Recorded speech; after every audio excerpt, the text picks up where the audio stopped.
दोस्तों good morning, welcome to my new blog. देखिए अभी सुबह सुबह हो गई है और हम लोग चित्रकूट में हैं, चित्रकूट के होटल में। रात को हम लोगों ने खूब मस्ती किया, खूब सारा घूमा टहला। और देखिए सारे बच्चे अभी घूम रहे हैं, ये तैयार हो रहे हैं और अभी हम लोग जो है निकलने वाले हैं नेक्स्ट प्लेस के विजिट के लिए। तो सब लोग रेडी हो गए हैं और होटल जो है छोड़ने का समय हो गया। ये देखो अनबी और बिबू खेल रहे हैं। अनबी तो सांप दिखाओ तो बाबू।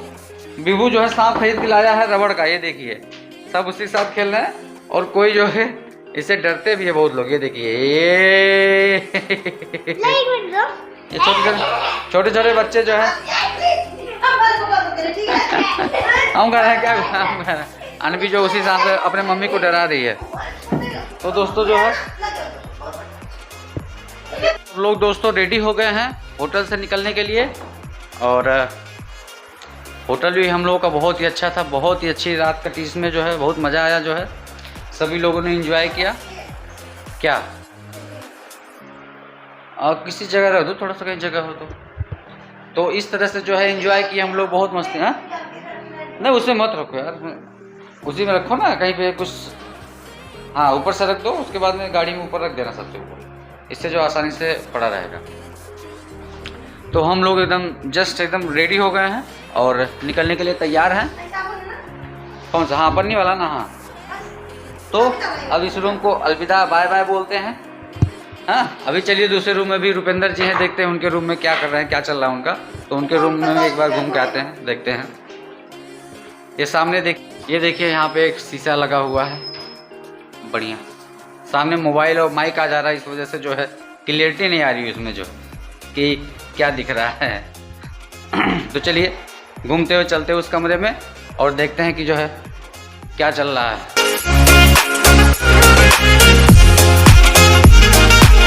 अंदर भाई भी एकदम फुली तैयार हो गए हैं घूमने के लिए और फोटो खिंचवा रहे हैं डीपी बनाने के लिए। वाह भाई क्या बात है।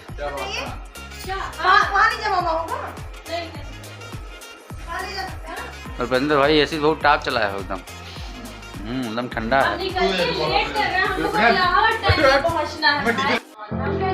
और भाई हमारे पंकज भाई। तो हम लोग दोस्तों होटल से निकल रहे हैं। हम लोगों का जो है चेकआउट करने का टाइम हो गया, क्योंकि अभी हमें और जगह जाना है। तो हम लोग होटल छोड़ के ही जाएंगे।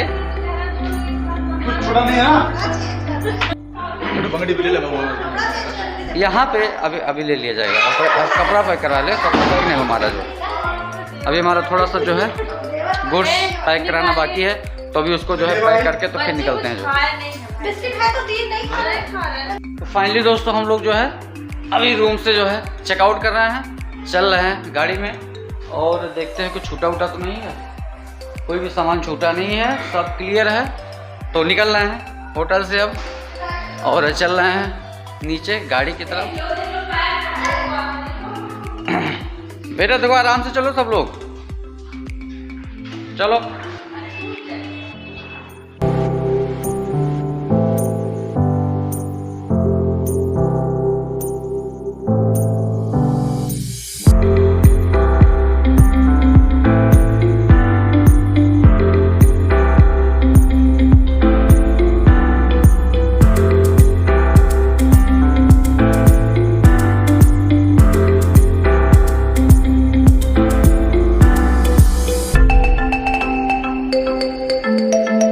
भैया अभी पेमेंट करना बाकी है, थोड़ा बहुत पेंडिंग है। तो हाँ ऑनलाइन नहीं हो तो यार ऑनलाइन सुविधा रखा करो मतलब। तो सबसे पहले हम लोग यहाँ से निकले हैं और ये जगह है कामतगिरी। तो कामतगिरी प्लेस पे चलते हैं, कामतगिरी पर्वत में। कामतगिरी पर्वत पे हम लोग चल रहे हैं। हमारे गाइड जी देखिए यहाँ के बारे में बताए जाएंगे, आपको जानकारी पूरा चित्रकूट। और तो इनके साथ हम पूरा चित्रकूट घूमेंगे और चलते हुए जाएंगे। तो चलिए आगे बढ़ते हुए चलते हैं। देखिए यहाँ पे जिस समय भगवान राम जी का 14 वर्ष का वनवास हुआ था, तो राम जी ने अपने घर से अयोध्या से चले थे। तो अयोध्या से जब राम जी ने चले थे, एक सरयू नदी पड़ती, सरयू नदी। उस नदी को राम जी ने पार करके कहाँ जाते, भरद्वाज ऋषि के आश्रम। तो राम जी ने भरद्वाज ऋषि से कहते कि हे भरद्वाज ऋषि, मुझे कोई ऐसा सुंदर जगह, ऐसा कोई स्थान बताइए कि जहाँ पे मेरा वनवास अच्छे समय से व्यतीत हो जाए। तो वाल्मीकि भरद्वाज ऋषि ने राम जी को कहते हैं कि कि हे भगवान, आपको आगे का मार्ग वाल्मीकि ऋषि बताएंगे, आप उनके पास जाइए।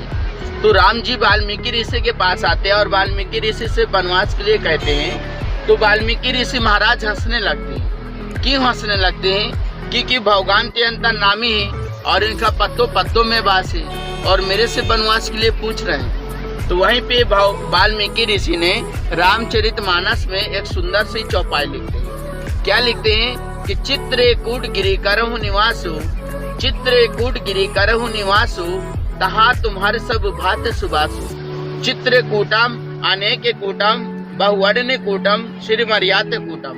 वाल्मीकि ऋषि ने राम जी को संस्कृत में बताते हैं कि हे प्रभु राम, आप चित्रकूट जाइए, चित्रकूट आपके लिए रहने के लिए सुंदर स्थान है। तो भगवान राम जी ने यहाँ पे जब चित्रकूट आए तो एक नदी चलती थी, मंदाकिनी नदी, जो अत्रि मुनि की पत्नी अनसुईया माता ने अपने पति को प्यास बुझाने के लिए मंदाकिनी को उद्गम किए।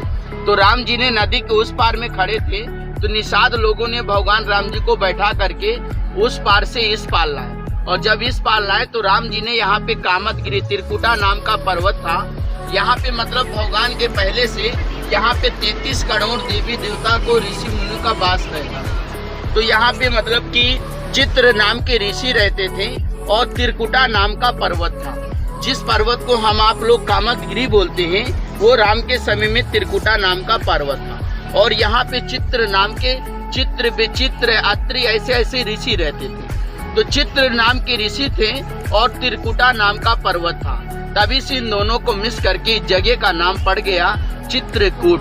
तब से जगह का नाम चित्रकूट पड़ गया। और धाम कैसे कैसे पड़े, जहाँ जहाँ भगवान के चरण पड़ते गए तो वो धाम बनते गए। तो राम जी ने जब त्रिकुटा पर्वत में आए तो त्रिकुटा पर्वत में जब भगवान राम जी ने मतलब पूजा पाठ और रहना वहना, अपना सोना पीना खाना, कंदमूल फल जो खाते थे राम जी ने, तो वहीं पे कामतगिरी में ऐसे कंदमूल फल पर्वत में प्रकट हो जाते थे जो भगवान को भोग लगाते थे। तो भगवान राम जी वहीं का कंदमूल फल खाकर और वहाँ के आदिवासियों को बांटते थे।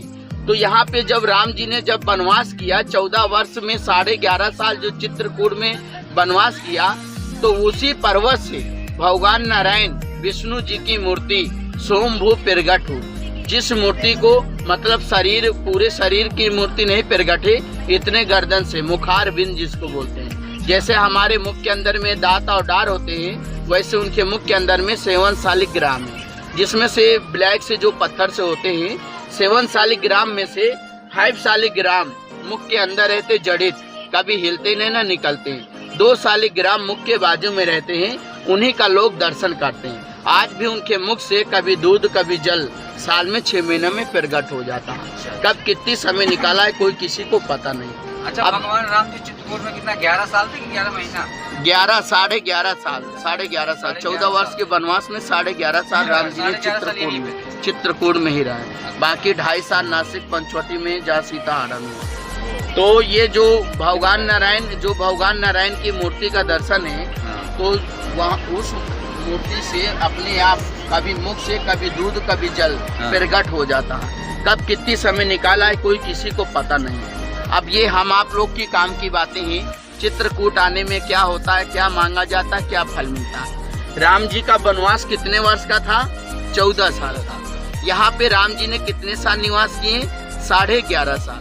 11.5 साल जिस समय राम जी रहते थे तो न उस समय उत्तर प्रदेश था न मध्य प्रदेश था, सिर्फ यहाँ पे राम राज रहता था, राम राज। तो भगवान राम जी को जब 11.5 साल का वनवास पूरा हो गया तो यहाँ से राम जी जाने लगे नासिक पंचवटी, जहाँ सीता जी का हरण हुआ। तो राम जी ने जब नासिक जाने लगे तो यहाँ के पेड़ पौधे पशु पक्षी जानवर सब भगवान से रो रो करके बातें करने लगे। यानी कि भगवान राम जी से पशु पक्षी जानवर ये कह रहे हैं कि हे प्रभु राम, आपने 11.5 साल इतना प्रेम और मतलब कि रहना सहना सब आपने किया, हमने आपके सहयोग किया, लेकिन आप चित्रकूट छोड़ करके यहाँ से जा रहे हैं, तो लोगों को यहाँ पे आने का मतलब क्या होगा? और हमको इसी कलयुग में रहना होगा कि हमको अपने स्वर्ग की ओर जाएं। तो राम जी ने इस कामतगिरी पर्वत को बोले कि आपको जो त्रिकुटा नाम है, तो ये त्रिकुटा के जगह में कलयुग में तुमको लोग कामदगिरी कामतानाथ से जानेंगे। गिरी मतलब पर्वत होता है और कामतानाथ मतलब जो कामनाओं को पूरी करे वो कामतानाथ होते हैं। ये राइट में सीधा चलना है। तो वहाँ पे जो भगवान राम जी ने जब यहाँ से नासिक जाने लगे थे, यहाँ से जब राम जी ने नासिक जाने लगे तो यहाँ के पेड़ पौधे पशु पक्षी जानवर ने बोला कि भगवान यहाँ से जब आप नासिक जा रहे हैं तो यहाँ लोगों पे आने का मतलब क्या होगा। तो राम जी ने बोले कि जैसे मेरा वनवास अच्छे समय से व्यतीत हुआ है, वैसे यहाँ पे जो भी कलयुग में तीर्थ यात्री लोग आएंगे अपने मन में जो भी कामना लाएंगे उनकी तुम्हें मनोकामना पूरी करना। यहाँ से राइट चलना। तो यहाँ पे जो भी आप अपने मन में कामना लेंगे अपने आत्मा को सफा करके मांगिए, सारी मनोकामना पूरी करते हैं। अपनी कामना किसी एक दूसरे को बताते नहीं हैं। जब पूरा होता तब यही चित्रकूट आते हैं समय निकाल करके। तभी से वाल्मीकि ऋषि ने रामचरितमानस में लिखे हैं कि चित्रकूट चिंता हरण। चित्रकूट चिंता हरण यानी कि चित्रकूट आने से जो मन में चिंता होती है उस चिंता को हर लेती है।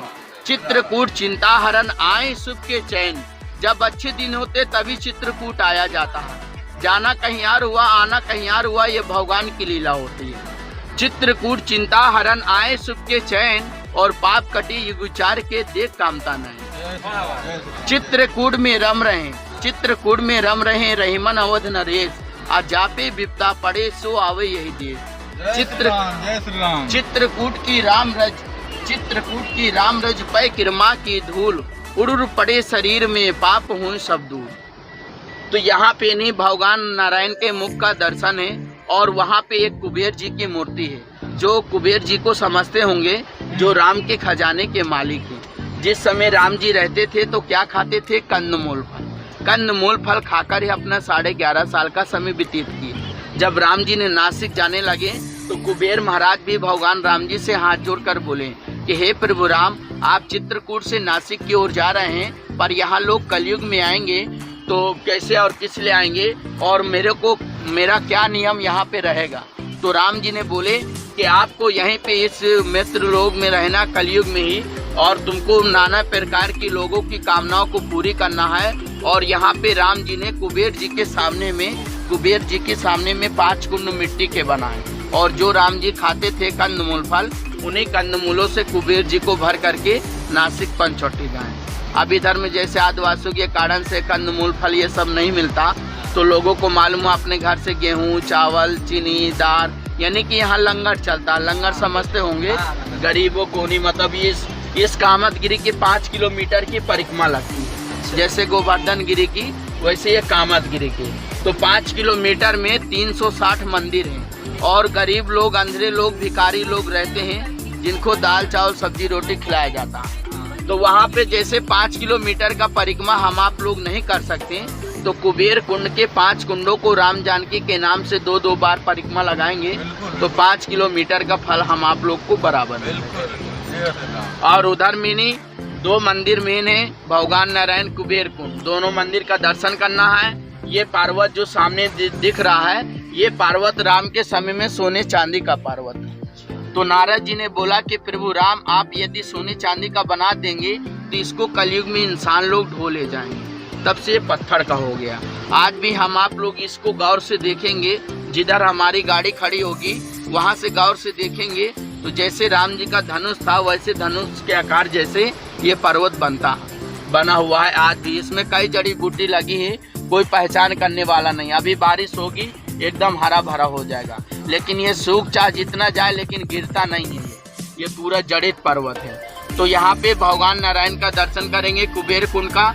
जिधर गाड़ी खड़ी होगी वहाँ से 100 कदम चल के मेन मंदिर का दर्शन करना है। मोबाइल कैमरा चप्पल जूता बैग वगैरह सब अलाउड है, आप ले जा सकते, पर इधर उधर मंदिर मार्केट में मत रखिएगा कि भूला पड़ जाए। मार्केट में 150 के प्रसाद वसाद से मतलब नहीं रखिएगा क्योंकि बंदर लोग छीनते हैं, ना खून लग जाता है, भग जाते हैं। तो मेन मंदिर का यहाँ पे दर्शन करना है और कुबेर कुंड का अपना जो भी विचार बने तो वहाँ पे भगवान नारायण का दर्शन करना है कुबेर कुंड का।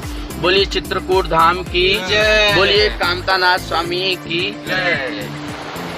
तो इस तरह से हमारे पंडित जी ने सब कुछ बताया चित्रकूट के बारे में कि यहाँ जो है क्या क्या हुआ था, कैसे क्या हुआ था और जहाँ हम लोग जा रहे हैं वहाँ पे क्या क्या मान्यताएं हैं। तो इस तरह से इस तरह से हम लोग जो है फिर आगे बढ़ते हुए जाते हैं। तो वहाँ पे पहुँच के फिर आप लोग बातें करते हैं दोस्तों। तब तक जो भी अच्छा व्यू रहेगा, कोई भी अच्छी चीज़ें रहेंगी, मैं आप लोगों को दिखाऊंगा और हम लोग एंजॉय करते हुए आगे जा रहे हैं। बोलिए जय श्री राम।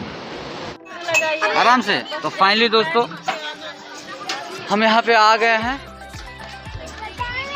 और यहाँ पे जो है ये कामत देवी पर्वत के नाम से फेमस है। तो अभी आपको दिखाते हैं आगे जो है, देखिए कामत देवी पर्वत है आगे, और यहीं पे अंदर हम लोग दर्शन करने चलेंगे। सब लोग जो है कामत देवी पर्वत से चल रहे हैं दर्शन करने के लिए, आगे बढ़ते हुए जा रहे हैं हम लोग। हाँ धूप तो तेज़ है यहाँ पे, क्योंकि पहाड़ी इलाका है तो यहाँ पे इस समय बहुत ही तेज़ धूप लग रहा है, काफ़ी ज़्यादा गर्मी है यहाँ पे जो है, लेकिन फिर भी जो है अच्छा लग रहा है यहाँ पे, बहुत ही संतुष्टि है। यहाँ जो है पहला मंदिर आया है हनुमान जी का।